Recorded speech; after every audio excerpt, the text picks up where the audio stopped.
Amara moved silently through the grand halls of the Rosemont Imperial Hotel, the kind of place where billionaires stayed and ordinary workers disappeared into the background. For 7 years she had cleaned suites, polished marble floors, and scrubbed away the footprints of people who didn't even know her name. They called her the quiet maid, the girl with no story, or sometimes nothing at all, but Amara wasn't quiet. She was observant, dangerously observant. Every corridor told her secrets. Every guest left digital crumbs. Every executive who underestimated her walked past a woman who watched more than she spoke, remembered more than she showed, and carried a past no one could imagine. Her days were routine until the morning she found the briefcase. Suite 891 belonged to Mr. Preston Vale, the CEO of the Rosemont Group, a man whose smile made headlines, and whose corruption whispered through the world's richest rooms. Amara knocked twice the way she always did, but the room was empty. Vale had checked out early, rushing to a private flight. Everything looked normal until she saw the heavy black case left half hidden under the desk. Her heart thudded. Employees weren't supposed to look through guest belongings. But something in her gut told her this wasn't accidental. She opened it. Inside were documents she didn't understand at first until one name appeared again and again. Amara Haley, her own name. She froze. How? Why? How could the CEO of a billion-dollar corporation have files on a maid who earned barely enough to survive? She dug deeper: bank transfers, sealed adoption records, hidden ownership papers, and a will with a single shocking line: primary heir, Amara Haley. Her throat tightened. Her knees weakened. She wasn't just a maid. She was the daughter of Rosemont's true founder, Aldrich Halaman, whose death had been labeled natural, though her mother always whispered it wasn't, and Preston Vale, the man who now ruled the empire, had stolen it. Her father's empire, her inheritance, her life. For a moment the world spun. Memories of her childhood, mysterious strangers following her mother, the sudden fire that destroyed their home. Her mother's dying warning came rushing back. Don't trust anyone in the Rosemont family. Stay hidden. They think you're dead. Keep it that way. Amara didn't know whether to scream or collapse, and then the door clicked. She slammed the briefcase shut just as footsteps entered the suite. It was Marcus Hale, Vale's right-hand man, known for his cold eyes and colder loyalty. He stared at her suspiciously. "What are you doing in here?" he asked. Amara bowed her head. "Cleaning, sir." But he stepped closer. Too close. His eyes analyzed her, reading her face like a lie he wanted to catch. For a second, she thought he could hear her heart pounding. But then he turned away with a warning. "Be careful, Maid. This floor is dangerous." He left, and Amara knew from that moment that she was no longer invisible. Someone knew she saw something she wasn't supposed to. Someone wanted her silence. That night she ran home and locked the door. She stared at the documents spread across her table. The truth was undeniable. She was the rightful owner of Rosemont Group, the company that looked down on her. The empire built on her father's blood, and now she had evidence proof that could destroy Preston Vale's throne, but she also knew the danger. Men like Vale didn't give up power. They eliminated threats. Amara had two choices: hide again or rise. She pulled out her phone, opened a new folder, and took high-resolution photos of every page. Then she whispered to herself, trembling but determined, "They laughed at the maid. Now they'll face the woman who owns everything." Amara Haley moved across the polished marble floors of the Rosemont Imperial Hotel with the quiet precision of someone who had spent years being unseen. Her soft steps blended with the distant hum of elevator doors and the faint music drifting from the hotel lobby. Every day felt the same: wipe, clean, fold, repeat. And yet, every day she carried the weight of a life she never talked about to anyone. Because silence wasn't just her habit, it was her survival. People who worked in places like Rosemont learned quickly that the guests came from a world far above them. A world where people tossed out $1,000 watches the way others threw away a broken pen. A world where Amara was nothing more than a shadow passing between their luxuries. But she knew their patterns, their tempers, their secrets. When you clean the rooms of the wealthy, You learn more about them in 15 minutes than most people do in a lifetime. She had learned to make herself invisible. The wealthy, she realized, never feared what they couldn't see. But today, something felt different. A heaviness in the air she couldn't explain.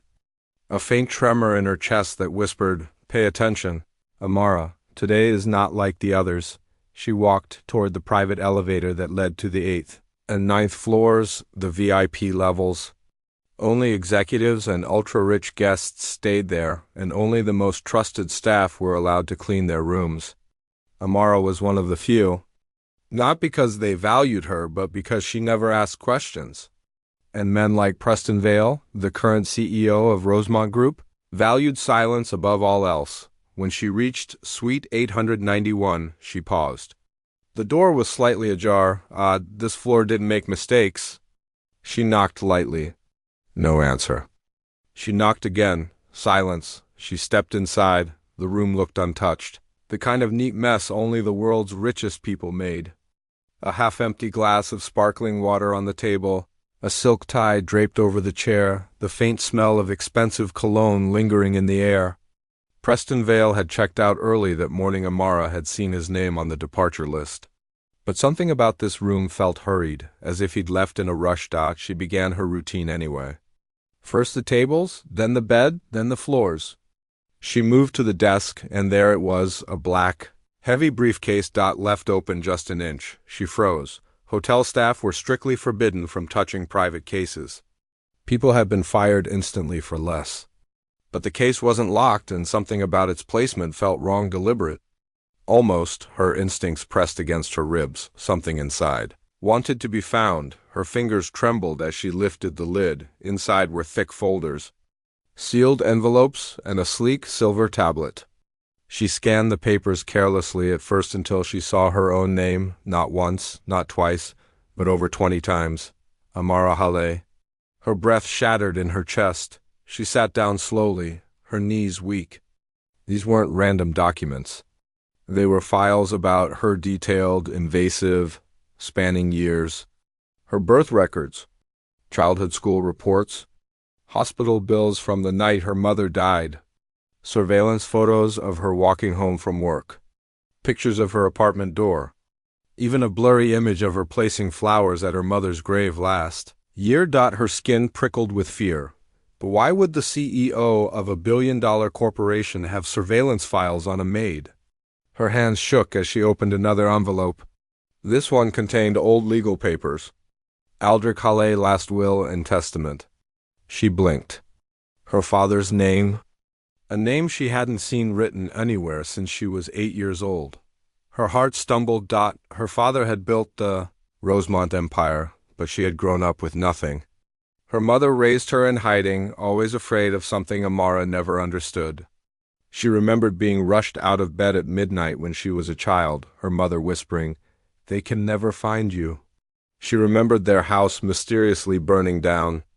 She remembered her mother coughing blood before she died, begging Amara to never trust anyone connected to Rosemont. But she never knew why. Until now.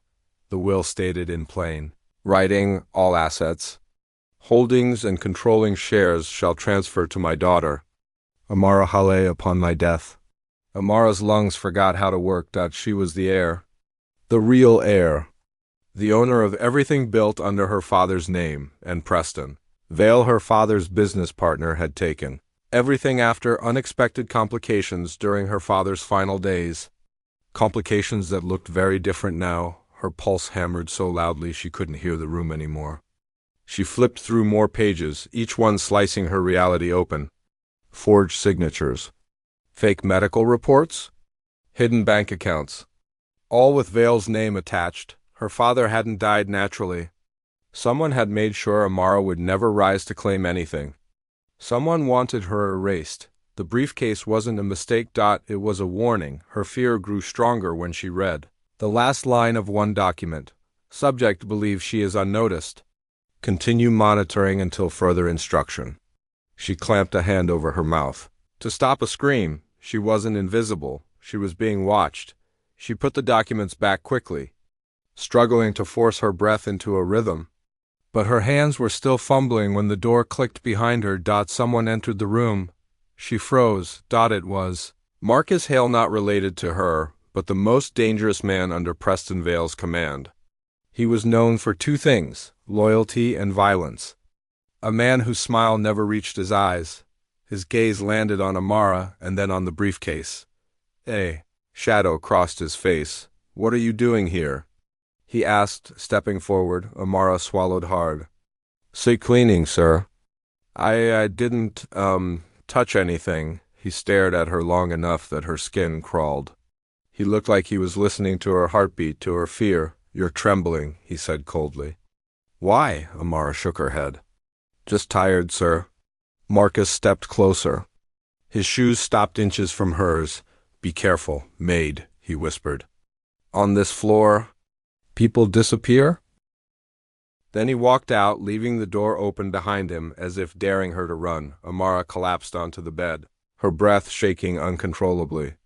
She grabbed the briefcase, took photos of every document with her phone, then shoved everything back inside and left the room as quickly as she could.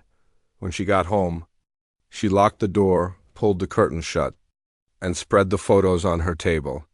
Her life was a lie. Her past was stolen. Her father was murdered. Her inheritance buried. And now Preston Vale knew she existed. She stared at her reflection in the dark window. The maid everyone ignored. The girl no one believed mattered, and beneath that reflection she finally saw it. The fire. The bloodline. The power. They laughed at the maid, she whispered to herself as fear slowly transformed into something sharper. But now they'll recognize the rightful heir. Amara didn't sleep that night. She sat in her small apartment with the dim lamp glowing over the documents she had photographed. Every paper seemed to breathe a different truth, reshaping everything she believed about her life. She traced her fingers over her father's name, the name she had been forced to forget. The name that echoed now with power and danger. She whispered softly, "You tried to protect me, didn't you, Dad?" And for the first time since her mother's death, she felt something close to clarity, a line connecting every moment her mother had warned her to run, to hide, to stay small. All those years she thought she was cursed with bad luck. But no. She was being hunted. And now the hunters knew the prey was waking up. By dawn, her fear had transformed into a cold, heavy resolve. She showered, dressed, tied her hair tightly, and walked to work with quiet, focused steps. But the hotel felt different now. Every smile seemed like a mask. Every hallway felt like a trap. Every camera felt like an eye watching only her. She walked into the staff lounge, and instantly the chatter stopped. People stared just a little too long. A few whispered quietly. She felt heat rise on her neck. Word traveled quickly in places like this. Faster than truth. Faster than lies. She picked up her cleaning cart and began rolling it through the hallways. Every corner she turned, every door she opened, she felt the echo of Marcus's warning. On this floor, people disappear. When she reached the executive wing, 2 security guards blocked her path. "You're not assigned here today," one of them said. Amara frowned. "But I always work this floor." "Not today," the guard repeated. They weren't rude. They were careful. Too careful. She turned away slowly, hiding the panic rising inside her. Preston Vale was doing exactly what her father's documents warned, closing in quietly. Like a hunter surrounding a wounded animal, but Amara refused to be cornered. Instead of returning downstairs, she slipped into the stairwell and climbed 1 floor up to the employee archives. It was a restricted section, but she knew the back door latch was broken. The lights flickered above her as she moved between dusty file cabinets. She searched for anything about her father, the company's early years, or Preston Vale. She found a box labeled, Hulle Founding Years. Her pulse jumped as she opened it. Inside were newspaper clippings from the early Rosemont days, photos of her father shaking hands with investors, images of employees smiling during the company's grand opening. She lifted one photo where her father stood tall in a dark suit, holding a baby wrapped in a soft blanket. Amara inhaled sharply. The baby was her. Her father had introduced her to the world once. He hadn't planned to hide her. Something changed later, something violent. Enough to erase her entirely. She slipped the photo into her bag, but then she heard footsteps outside the archives room. Heavy ones. 2 sets. She crouched low behind the cabinet, her breath trapped in her chest. The door creaked open, and she recognized the voices instantly. Marcus Halle and another enforcer. "Preston wants every room checked," Marcus said. "She has something she shouldn't." "She's just a maid," the second man muttered. "If she were just a maid, we wouldn't be here," Marcus replied. They walked deeper into the room. Amara's heart pounded so loudly she feared they could hear it. She slid behind another cabinet, inching toward the second exit. But as she moved, her foot nudged a stray broom leaning against the wall. It clattered against the floor. The men spun instantly. "Who's there?" Marcus barked. Amara didn't breathe, didn't blink, didn't exist. She waited for footsteps to come for her, but instead, Marcus stared into the darkness for a moment, then shook his head. "Probably a rat," he muttered. "This old floor is full of them." They left. The door clicked shut. Amara collapsed silently to the floor, her body trembling. She pressed her hands to her mouth to stop the sob rising in her chest. She couldn't stay here. She needed allies, but she had none. At least. None she knew about. She exited the archives through the back exit, but as she pushed the door open, she bumped into someone, the last person she expected. Daniel Ross, a junior accountant in Rosemont's finance department. Quiet, nervous, always dropping papers and apologizing too much. Amara had cleaned his office many times, and he always thanked her twice, once for the cleaning, once for tolerating his clumsiness. He looked stunned to see her. "Amara?" he whispered. "You're not supposed to be on this floor." "I know," she said, her voice unsteady. "Please don't report me." Daniel shook his head fast. "I wouldn't. You've never done anything wrong." He looked down at her shaking hands, her widened eyes, the way she clutched her bag like a lifeline. "Are you in trouble?" The question hit her like a wave. She didn't know Daniel well, but something about him felt genuine. Like he wasn't just a disposable piece of the machine. She hesitated. Daniel leaned closer. "Your face. You look scared. Really scared." "Amara, what happened?" She studied him for a moment. His nervousness wasn't an act. And for reasons she couldn't explain, she felt safe with him. She whispered, "They're watching me." "They know something." Daniel glanced around nervously. "Follow me." "Somewhere without cameras?" He led her to a forgotten storage room near the old wing of the hotel. Dust covered everything, and the air was heavy with silence. When he shut the door, Amara finally breathed. Daniel watched her with concern. "Tell me." She pulled out her phone and showed him photos of the documents, her father's will, the surveillance files, the ownership papers. Daniel's face went white. "Amara?" he whispered. This is real?" He swallowed. "You're the heir to Rosemont?" She nodded slowly. He stepped back, overwhelmed. "This is enormous, dangerous. Prestonvale, he's not some corporate jerk." "I know," she said.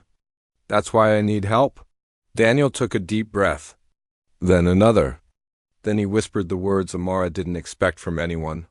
"I'll help you. Whatever it takes." She stared at him, shocked by his courage. "Why?" she asked. He didn't hesitate. "Because someone has to do the right thing. And because you don't deserve to fight alone." Before she could respond, the intercom crackled overhead. "Security teams to the West Wing. Priority search?" Daniel froze. "They're looking for you." Amara looked at the exit. Daniel grabbed her arms. "No, don't go out there. They'll corner you. We need a new plan." Her voice trembled. "Daniel, what do I do?" He looked at her with a seriousness she had never seen on him before. "You expose them," he whispered. "All of them. You take back what is yours." For the first time, Amara didn't feel like a maid. She felt like a storm. Daniel paced the small storage room, running his fingers through his hair as if trying to untangle the danger from the air. Amara stood still, her back against the wall, listening to the approaching echo of hurried footsteps in the hallway. Every sound felt amplified, every second stretched tight like a pulled wire. She swallowed hard. Trying to silence the trembling inside her chest, Daniel finally stopped pacing and looked at her with a fierce clarity she had never seen in him. "Listen to me," he whispered urgently.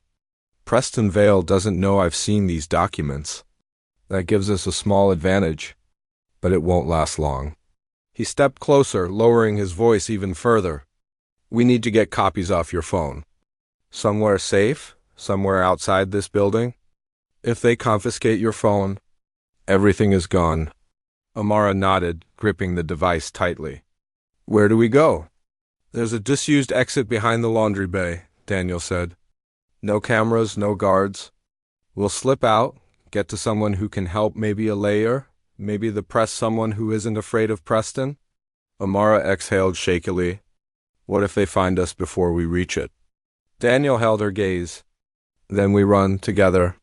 For the first time that day, she felt the smallest spark of hope. The storm inside her wasn't brewing alone anymore. Someone else was ready to stand beside her. Amara followed Daniel through the dim back corridors of the hotel, moving fast but silently. Every step echoed with danger. The walls seemed to close in around them, squeezing out the air. Daniel kept glancing over his shoulder, his breath uneven. As if he expected security to appear at any second, they reached the end of a narrow hallway, where a rusted metal door sat crooked on its hinges, the old laundry exit. Daniel pushed it slightly and it groaned like a wounded animal. He winced at the noise. Amara held her breath. He whispered, "If anyone hears us, we're done." They stepped out into the cold back alley where delivery trucks usually parked. The air hit Amara like a slap sharp, almost freeing. For the first time since she discovered the briefcase, she wasn't inside Rosemont's walls. But freedom felt fragile, like a glass that could shatter with one wrong move. Daniel looked around. "The alley was empty. We need to move," he said, "before they trace your shift records." They started walking fast, blending with the early morning silence. Amara clutched her phone to her chest, the only thing standing between her and the empire that wasn't supposed to be hers but always had been. As they reached the sidewalk, Daniel pulled up the hood of his jacket and lowered his head. "We're going to my friend's place. He used to work in cybersecurity. He hates Rosemont. He can help us encrypt your files." Amara tightened her jaw. "And after that?" Daniel looked at her, a flash of something bold in his eyes. "Then we choose who to expose. Preston Vale, his forged documents, his takeover, everything." But as they rounded the corner, two black SUVs rolled slowly past the intersection. Dark windows. No logos. Moving too quietly.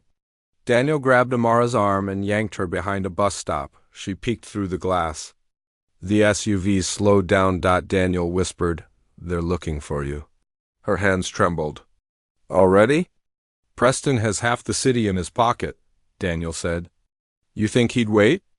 Amara's pulse hammered in her ears. She felt like prey running through a forest full of hunters. But a spark of anger flickered inside her too. Small but building, she wasn't meant to be prey, not anymore. When the SUVs finally drove off, Daniel pulled out his phone. "We need a taxi. A random one. Not a ride app." They walked 2 blocks until they found an old yellow cab parked outside a bakery. Daniel opened the door and motioned for Amara to get in. She hesitated, her nerves stretched thin. But she climbed inside. As soon as the cab started moving, she felt her heartbeat slow until she noticed the driver staring at her. In the rearview mirror longer than necessary. Her stomach dropped. Daniel noticed too. He leaned forward. "Sir, just drive straight." The driver locked the doors. Amara's blood ran cold. Daniel grabbed the handle jammed. The driver's gaze darkened. "Preston Vale says you both need a ride." Amara's lungs seized. Her voice cracked. "Please stop," but the driver pressed his foot harder on the accelerator. The streets blurred. Panic thundered through her chest. Daniel reached into his pocket, pulled out his wallet, and quietly slid out a sharp metal card without warning. He lunged forward and jammed it into the gap beside the driver's seatbelt buckle. The driver cursed and swerved. Amara screamed as the car jerked violently, the brakes screeching before the cab slammed into a row of trash bins. The driver's grip loosened for a split second. Daniel unlocked the doors manually. "Go!" he yelled. Amara bolted out, stumbled, caught herself, and sprinted. Daniel ran behind her. Shouts erupted from nearby streets. Men began spilling out from around the corner, security operatives in all black. "Amara Hale, stop where you are." Her legs moved faster, driven by pure terror. Daniel shouted, "This way!" They ran into a narrow alley between two old apartment buildings. The passage was tight, littered with crates and broken bikes. A dead end loomed ahead, but Daniel turned sharply and pushed a wooden panel on the wall. It swung inward. "Inside," he hissed. Amara slipped through, and Daniel shut the panel quietly behind them. They were inside the back storage room of a small antique shop. Dusty shelves, old clocks, and wooden crates filled the cramped space. Amara's chest heaved, her whole body shaking. Daniel placed a finger to his lips. Footsteps thundered outside the alley. Voices shouted commands. The panel rattled once, twice, but didn't give. Then silence. Amara's knees buckled. She slid to the floor, her breath ragged. Daniel knelt beside her. "You okay?" he whispered. She nodded weakly, tears threatening to fall. Why won't they stop?" "Because," Daniel said softly, "you are the biggest threat Preston has ever faced." She closed her eyes, overwhelmed by fear and rage and disbelief. "I didn't ask for this," she whispered. Daniel shook his head. "No, but your father left you a kingdom, and they stole it." She opened her eyes and stared at him. Something in Daniel's gaze had changed, not just concern, but determination. A kind of fire she didn't expect from the man who used to drop paperwork twice a day. He stood up slowly and offered her his hand. "Come on," he said. "We're not done yet." She placed her hand in his. Feeling strength absorb into her fingers, they pushed through the back of the shop, moving toward the old wooden stairs that led to the upper apartment where Daniel's friend lived. They climbed quietly, each step creaking beneath their weight.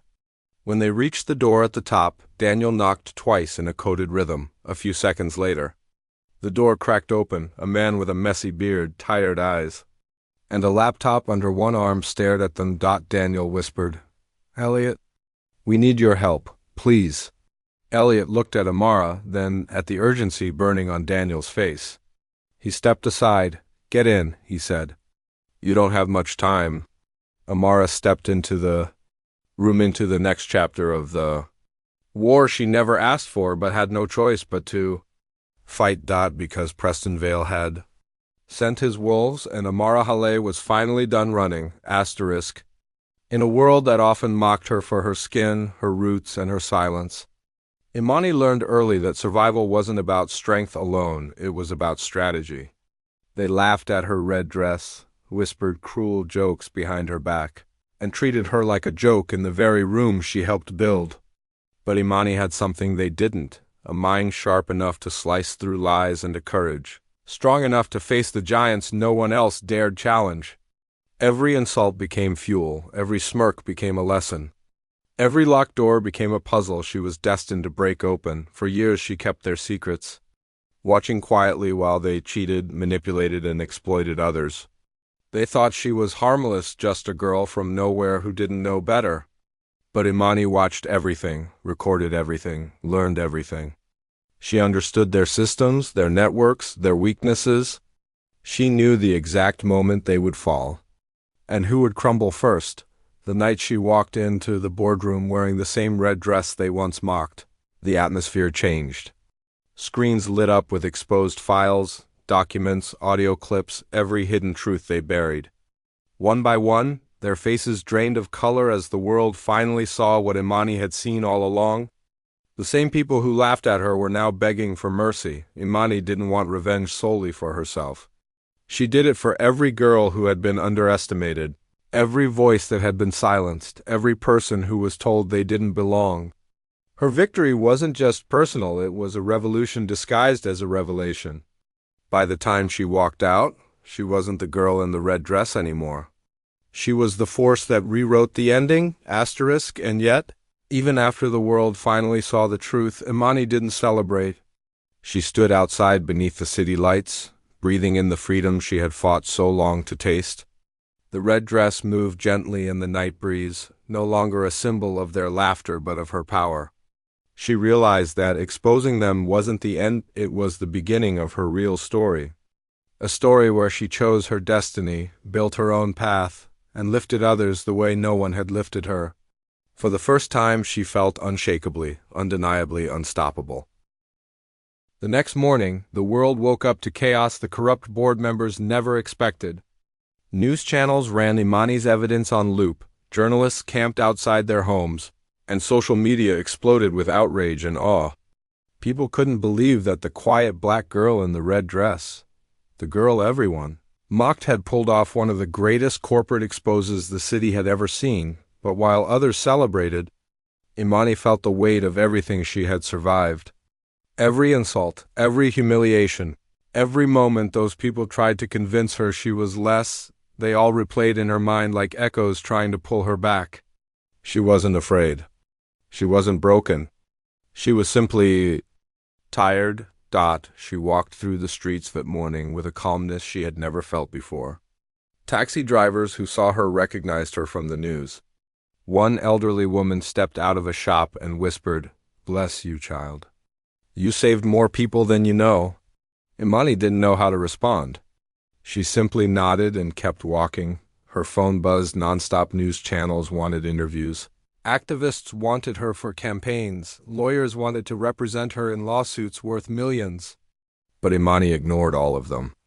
She had one destination in mind, the glass tower of the corporation that once tried to crush her. When she reached the building, employees rushed to the windows.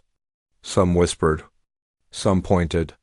Some opened the door and welcomed her with respect she had never known. The same security guard who once ordered her to use the service entrance like a maid now stepped aside with trembling hands. "Ms. Imani, you can go anywhere you want." She walked past him without a word. The elevator doors closed, and for the first time in her life inside that building, she pressed the button without fear. The elevator quietly climbed to the executive floors she had once been banned from. Floors where her dreams were laughed at. When the doors opened, she wasn't met with the usual sharp-tongued directors or snickering assistants. Instead, the room was silent, empty, abandoned. Files were scattered across desks. Coffee mugs left behind. Computer screens still showing the frozen tabs of the last frantic emails the board sent during the scandal. Imani stepped inside the boardroom. The same place where they once planned to replace her, sabotage her work, and push her out forever. Now it belonged to no one. She stood at the giant window overlooking the city. A city full of people who had been hurt by the same greed she exposed. Suddenly, she understood something. This wasn't just her victory. This was justice for thousands. And justice she thought should be shared. A voice trembled behind her. "Imani." She turned. It was Mr. Parker, the only board member who ever tried to treat her fairly, though even he had failed to stand up for her when she needed him most. His suit was wrinkled, his eyes tired. "I know you don't owe me anything," he said softly. "But I needed to tell you. What you did saved this company. Or at least what it could be." She didn't respond. She simply watched him struggle to find words. "You were right," he continued. "About all of it. And I'm sorry I didn't protect you." Imani stepped closer. "You could have spoken," she said. "All of you could have. But silence is its own betrayal." He lowered his head. "I know." For a moment, silence stretched between them. Then Imani exhaled slowly. "I don't need your apology," she said. "I just need change." Mr. Parker looked up with a spark of hope. "If you agree, the company wants you to lead the new ethics division. You'd have full authority, full freedom, authority to fix what your board destroyed?" She asked carefully. "Yes." She looked around the room, the abandoned tables, the expensive chairs, the symbols of power that had once been used to hurt her. Then she looked back at him. "No," she said gently. "I don't want a division." Parker blinked. "Then what do you want?" Imani walked toward the door, her red dress flowing behind her like a flame. "I want the whole company." He froze. "You want to take over?" I don't want revenge, she said. I want responsibility. I want ownership. I want the chance to rebuild this place into something that won't destroy anyone else the way it tried to destroy me. Mr. Parker stared at her, shocked but impressed. If you truly want that, I'll support it. Imani stepped closer. I'm not asking for your support, Mr. Parker. I'm asking for your vote. The board is removed. You're the last senior executive. Legally, you can appoint the next CEO. He swallowed hard. And you want that CEO to be you? Imani nodded. Yes. Silence filled the room once again, heavy, electric. Then slowly, Mr. Parker reached out his hand. Then I appoint you, he said. Not out of guilt, out of respect. Imani took his hand. The deal was sealed. The moment was history. Hours later, as she stood on stage addressing the employees, many of whom once ignored or underestimated her, she felt something she hadn't felt in years. Purpose. Real purpose. I'm not here to replace the old system, she told them. I'm here to build a new one where talent isn't ignored, voices aren't silenced, and no one is ever made to feel small. I survived what this place became. Now we will create what it should have been. The room erupted into applause, not out of obligation, but out of genuine belief. As she left the stage, a young intern ran up to her. Ms. Imani, she said shyly, I just want to thank you. Because what you did showed girls like me that we can rise no matter who tries to hold us down. Imani placed a hand on her shoulder. Don't let anyone write your story for you. Then she walked outside into the late evening air. The sun was setting, painting the sky with shades of gold and fire. The same colors reflected in her red dress as it moved softly in the breeze. She had started as a quiet girl in the corner, mocked, underestimated, pushed aside. Now she was a woman who had turned pain into power, silence into voice, and humiliation into triumph. Her story wasn't about revenge. It was about rising, and as she walked away from the building she now owned, she whispered to herself, this is only the beginning.